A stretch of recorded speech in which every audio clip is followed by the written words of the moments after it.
नमस्कार दोस्तों, सुविधा चैनल में आप सभी का हार्दिक स्वागत है। हम बात कर रहे थे क्लास 8 साइंस का first chapter crop production and management, जिसका हिंदी में अर्थ होता है फसल का उत्पादन एवं प्रबंध। इसके अंतर्गत सबसे पहले हमने कृषि पद्धतियाँ देख ली थी। कृषि पद्धतियों के बाद हमने देखा था कि क्रॉप्स कितने प्रकार की होती हैं, अर्थात फसल कितने प्रकार की होती हैं, खरीफ क्रॉप और रबी क्रॉप। और उसके बाद हमने कौन कौन सी फसल पद्धति अपनाई जाती है, उसमें मिट्टी को तैयार करना यानी प्रिपरेशन ऑफ सॉइल देख लिया था। और उसके बाद जो सेकंड होता है सोइंग, मीन्स की बुवाई किस प्रकार से की जाती है, वो जो प्रोसेस है वो हम पूरा देख चुके थे। अब हम तीसरा पॉइंट इसका देख लेंगे। और तीसरा पॉइंट क्या है? Adding manure and fertilisers. इसका मतलब क्या होता है कि खाद तथा उर्वरक को मिलाना। मैन्योर को बोला जाता है खाद और फर्टिलाइजर्स यानी उर्वरक। तो हम अच्छी फसल का उत्पन्न हो उसके लिए हम क्या करते हैं, हम थोड़ी खाद और उर्वरक को भी मिलाते हैं। So the substances which are added to the soil in the form of nutrients for the healthy growth of plants are called manures and fertilisers. अब ऐसे पदार्थ जो कि मिट्टी में न्यूट्रिएंट्स जो होते हैं उनके स्तर को बनाए रखने के लिए उनको मिलाया जाता है, वो क्या करते हैं, वो प्लांट के हेल्दी ग्रोथ के लिए ज़रूरी होते हैं। उन्हें कहा जाता है खाद एवं उर्वरक। ओके, तो ऐसे पदार्थ जो मिट्टी में पोषक स्तर को बनाए रखने के लिए जिनको मिलाया जाता है वो है मैन्योर और फर्टिलाइज़र। अब बूझो के दिमाग में क्वेश्चन आया है, I saw healthy crop growing in a farm, in the neighbouring farm the plants were weak, why do some plants grow better than others.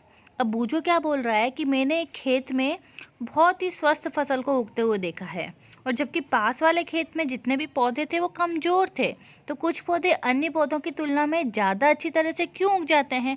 ये प्रश्न बूझो के दिमाग में आया। सो soil supplies minerals nutrients to the crop plant and these nutrients are essential for the growth of plants। अब मिट्टी क्या करती है कि फसल को खनिज पदार्थ जो मिनरल्स होते हैं वो प्रदान करती है। Soil supplies mineral nutrient to the crop plant, जो भी फसल है उसको मिनरल्स के जो न्यूट्रिएंट्स हैं वो प्रोवाइड करने का काम किसका होता है, सॉइल का होता है। These nutrients are essential for the growth of plant. ये सारे जो न्यूट्रिएंट्स होते हैं, ये जो मिनरल्स होते हैं वो पौधे की ग्रोथ के लिए बहुत ज़्यादा ज़रूरी होते हैं। In certain areas farmer grow crop after crop in the same field. कई बार क्या होता है कि कुछ क्षेत्रों में किसान खेत में एक के बाद दूसरी फसल को उगाते रहते हैं। So the field is never left uncultivated और फैलो। कभी भी ऐसा नहीं किया जाता कि खेत को हम खाली छोड़ दें। Imagine what happens to the nutrients. तो आप कल्पना कर सकते हैं कि तब पोषकों का क्या हो सकता होगा। So continuous cultivation of crops make the soil poor in nutrient.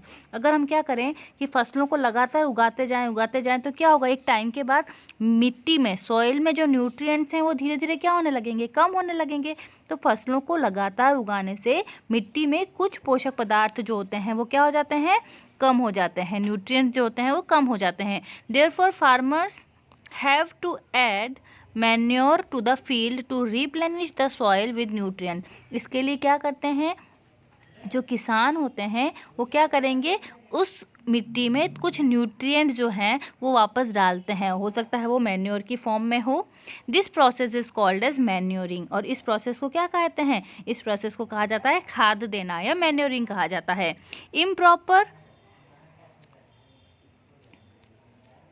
Improper और insufficient manuring result in weak plants. अगर हम क्या करेंगे, अपर्याप्त खाद देंगे मिट्टी को, तो उससे क्या होगा, पौधा कमज़ोर हो सकता है। रिजल्ट इन वीक प्लांट्स, तो ये चीज़ आपको याद रखनी है कि उस कंडीशन में प्लांट जो होगा वो वीक होगा। Manure is an organic substance obtain from the decomposition of plant और एनिमल वेस्ट। मैन्योर क्या होता है, एक जैविक पदार्थ है, एक ऑर्गेनिक सब्सटेंस है, एक कार्बनिक पदार्थ होता है जो या तो पौधे के जो वेस्ट मटेरियल होते हैं, पौधे के जो हम कह सकते हैं कि लीव जो होती हैं ख़राब हो गई हैं या कुछ डंठल उसकी ख़राब हो गई हैं, तो क्या होता है, नीचे गिर जाते हैं तो अपशिष्ट के रूप में काम होंगी। इसी प्रकार से जंतु के अपशिष्ट से मैन्योर का फॉर्मेशन होता है। तो manure is an organic substance obtained from the decomposition of plant and animal waste. Farmers dump plant and animal waste in pits at open places and allow it to decompose. अब farmers क्या करते हैं, किसान क्या करते हैं, ये जितने भी वेस्ट प्रोडक्ट हैं उनको एक गड्ढे में डाल देते हैं और थोड़े दिन के लिए इन्हें छोड़ देते हैं ताकि इनका डिकम्पोजिशन माइक्रो ऑर्गेनिज्म के थ्रू अच्छे से हो. ये आपने पहले भी पढ़ा होगा कि हमने वर्मी कंपोस्टिंग और कंपोस्टिंग पढ़ा था. वर्मी कंपोस्टिंग में हम किसका उपयोग करते हैं, हम अर्थवर्म का उपयोग करते हैं और उसके द्वारा डिकम्पोजिशन का प्रोसेस जो है वो पूरा किया जाता है. तो ये हमने बात की कि मैन्योर जो है उसके बारे में. अब इसके आगे हम क्या देखेंगे, यहाँ पर एक एक्टिविटी दी. अब हम बात करते हैं एक्टिविटी 1.2 की. इस एक्टिविटी में क्या कहा गया है कि आपको मूंग या चने के बीज लेना है और उन्हें अंकुरित करना है, पानी में रख देना है. अब उसमें से एक ही प्रकार के यानी सेम साइज़ के सीडलिंग लेने हैं आपको.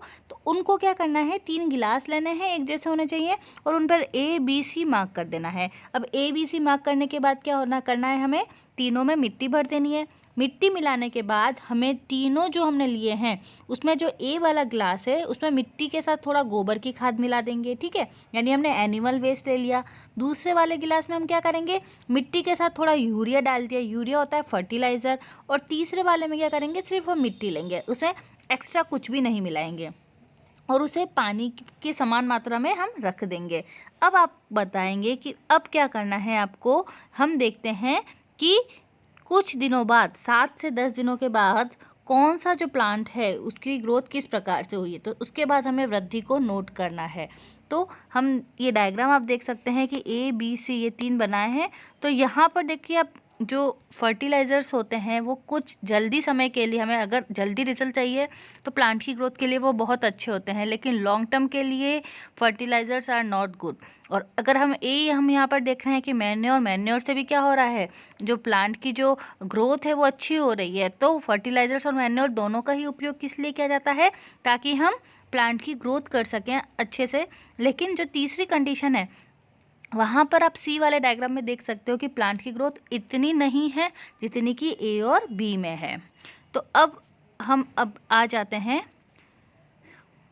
अब आप देख सकते हो, अगर आपने ये देख लिया है पूरा experiment. So did plant in all the glasses grow at the same pace. क्या सभी जो प्लांट्स हैं वो क्या एक जैसा उग रहे हैं. Which glass showed better growth of plants. कौन से जो प्लांट हैं, किस प्रकार के गिलास में पौधों की वृद्धि सबसे अच्छी है और किस गिलास में पौधों की वृद्धि सबसे अधिक है. So fertilisers are chemicals which are rich in particular nutrient. जो उर्वरक हैं या जो फर्टिलाइजर्स हैं वो ऐसे केमिकल सब्सटेंसेस होते हैं, ऐसे रासायनिक पदार्थ होते हैं जो विशेष प्रकार के न्यूट्रिएंट से भरे हुए होते हैं. How are they different from manure. अब ये खाद से कैसे अलग हैं, क्यों ये मैन्योर के जैसे नहीं हैं. तो fertilisers are produced in factories. हमने बात की थी कि जो मैन्योर्स होते हैं वो क्या होते हैं, मैन्योर एनिमल या प्लांट के वेस्ट से प्रोड्यूस होते हैं. उसमें वो कोई केमिकल ही नहीं फॉर्म होते हैं, लेकिन जो फर्टिलाइज़र्स हैं वो फैक्ट्रीज़ में बनाए जाते हैं. ओके. अब दूसरी चीज़ क्या है, some examples of fertilisers are urea, ammonia, sulphate, super phosphate, potash, NPK यानी नाइट्रोजन, पोटेशियम और फॉस्फोरस और potassium.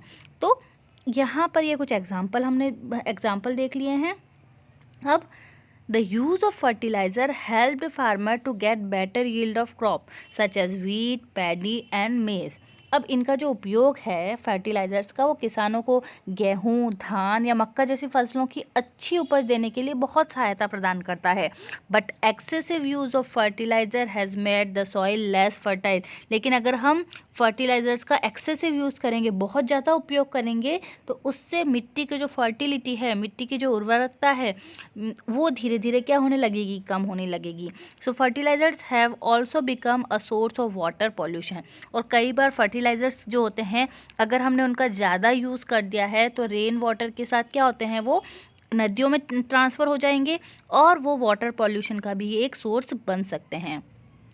Therefore, in order to maintain the fertility of the soil, we have to substitute fertilizers with organic manure or leave the field uncultivated in between two crops. इसलिए मिट्टी की उर्वरता को बनाए रखने के लिए, फर्टिलिटी को बनाए रखने के लिए हमें हमेशा अधिकतर फर्टिलाइज़र के स्थान पर हम मैन्योर का उपयोग करना चाहिए, या फिर 2 फसलों के बीच खेत को कुछ समय के लिए बिना कुछ उगाए ही छोड़ देना चाहिए, लेकिन बहुत ज़्यादा फर्टिलाइज़र्स का उपयोग नहीं करना चाहिए। The use of manure improves soil texture as well as its water retaining capacity. अगर हम खाद का उपयोग करेंगे, अगर हम मैन्योर का उपयोग करेंगे, तो मिट्टी का जो टेक्सचर है उसमें और जल के अवशोषण की जो क्षमता होती है मिट्टी की, वाटर होल्डिंग कैपेसिटी जो होती है, वाटर रिटेनिंग कैपेसिटी जो होती है, वो बढ़ जाती है। It replenishes the soil with nutrients, और इससे क्या होगा, हाँ, जो सॉइल है उसको बहुत सारे न्यूट्रिएंट्स भी मिलते रहेंगे, तो ये जो है मिट्टी को सारे पोषक पदार्थ जो हैं वो मिलते रहेंगे। Another method of replenishing the soil with the nutrients is through crop rotation. अब एक मेथड है जिसके द्वारा हम सॉइल को रिप्लेनिश कर सकते हैं, यानी मिट्टी में पोषक पदार्थ की जो पूर्ति है वो बनी रहे, इसके लिए हम एक और मेथड अपना सकते हैं, और वो मेथड क्या है, क्रॉप रोटेशन, यानी क्रॉप्स को बार बार रोटेट कर कर वापस उगाया जाए, उसे क्या कहा जाता है, उसे कहा जाता है क्रॉप रोटेशन या फसल का चक्रण। This can be done by growing different crop alternately. अब यहाँ पर क्या किया जाता है कि यदि एक फसल के बाद खेत में दूसरे किस्म की फसल को अगर बार बार उगाया जाए, एक क्रम में उगाया जाए, तो वो अल्टरनेटिव क्रॉप रोटेशन हो सकता है। Earlier farmer in northern India used to grow legumes as fodder in one season and wheat in the next season. यानी क्या है कि पहले जो उत्तर भारत था उसमें किसान जो हैं वो जितने भी लेग्यूम प्लांट जो होते हैं, फलीदार वाले जो प्लांट होते हैं, वो एक मौसम में एक ऋतु में उगाते थे और गेहूं दूसरी ऋतु में उगाते थे। इससे क्या होता था, लेग्यूम्स जो प्लांट होते हैं वो क्या करते हैं, मिट्टी को नाइट्रोजन प्रोवाइड करते हैं, तो मिट्टी में नाइट्रोजन का रिप्लेनिशमेंट बार बार होता रहता था, इसलिए ज़रूरी था ना कि अमोनिया मिल रहा है मिट्टी से प्लांट को, तो वो इम्पॉर्टेंट था। तो यहाँ पर नाइट्रोजन का चक्रण होता रहे, इसलिए लेग्यूमिनस प्लांट जो हैं, पी प्लांट हो गया, तो इस तरह के प्लांट को उगाया जाता था।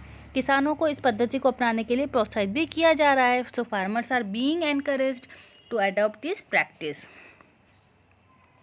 इन the previous classes you have learned about rhizobium bacteria. आपने राइजोबियम बैक्टीरिया के बारे में पढ़ा होगा। राइजोबियम बैक्टीरिया कहाँ रहता है, ये नोड्यूल्स जो होते हैं लेग्यूमिनस प्लांट की रूट में जो नोड्यूल्स होते हैं वहाँ पर रहते हैं, और वो एटमॉस्फेयर की नाइट्रोजन को फिक्स करते हैं। हमने जब नाइट्रोजन साइकिल पढ़ा है पहले, और इस क्लास में भी आगे आएगा, तो उसमें हमने पढ़ा था कि राइजोबियम बैक्टीरिया जो होता है वो क्यों ज़रूरी है, ताकि मिट्टी में नाइट्रोजन कंटेंट जो है वो बना रहे। अब हम देख लेते हैं क्या डिफरेंस है फर्टिलाइज़र्स और मैन्योर्स में।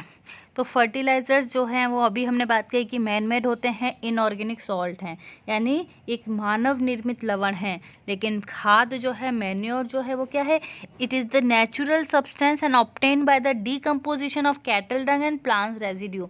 ये एक प्राकृतिक पदार्थ होता है, या जो गोबर के द्वारा या पौधे के जो वेस्ट प्रोडक्ट्स होते हैं उनके डीकम्पोजिशन के थ्रू प्राप्त होता है। फर्टिलाइज़र्स कहाँ प्रिपेयर होते हैं, fertilisers are prepared in factories but manures are prepared in fields.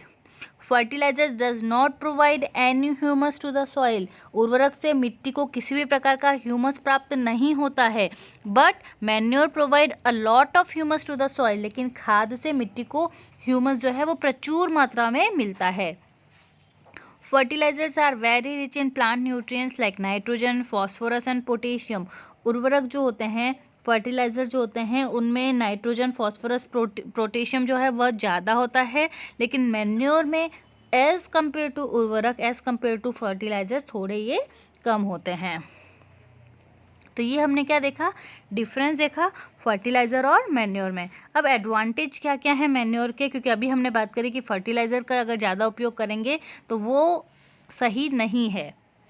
तो खाद के हम लाभ देख लेते हैं। The organic manure is considered better than fertiliser because पहला तो क्या हो जाएगा, इससे वाटर होल्डिंग कैपेसिटी जो है सॉइल की वो बढ़ती है। दूसरा, it makes the soil porous due to which exchange of gases become easy. इससे क्या होता है, मिट्टी जो होती है उसमें पोरस हो जाती है, थोड़े होल्स ज़्यादा हो जाते हैं, सरंध्र हो जाती है, जिसके कारण गैसों का जो एक्सचेंज है वो ईजिली हो सकता है। तीसरा क्या हो जाएगा कि इससे जो फ्रेंडली जो माइक्रो ऑर्गेनिजम्स हैं उनकी संख्या में वृद्धि होती है, जो कि सॉइल की फर्टिलिटी को बढ़ाते हैं। और चौथा, it improve the texture of the soil. ये जो मैन्योर्स होते हैं, जो खाद होती है, वो मिट्टी का जो स्ट्रक्चर है, टेक्सचर जो है, गठन जो है, उसको भी इम्प्रूव करता है। तो ये हमने तीसरा पॉइंट देखा, जो कि था adding the manure and fertilisers. सबसे पहले हमने क्या देखा था, हमने देखा था कि किस प्रकार प्रिपरेशन करनी है सॉइल की, उसके बाद हमें किस प्रकार से सीड को बोना है, उसके बाद हमें किस प्रकार से ऐड करने हैं मैन्योर और फर्टिलाइज़र, उसके बाद हम अगला प्रोसेस देखेंगे इरिगेशन। बहुत बहुत धन्यवाद।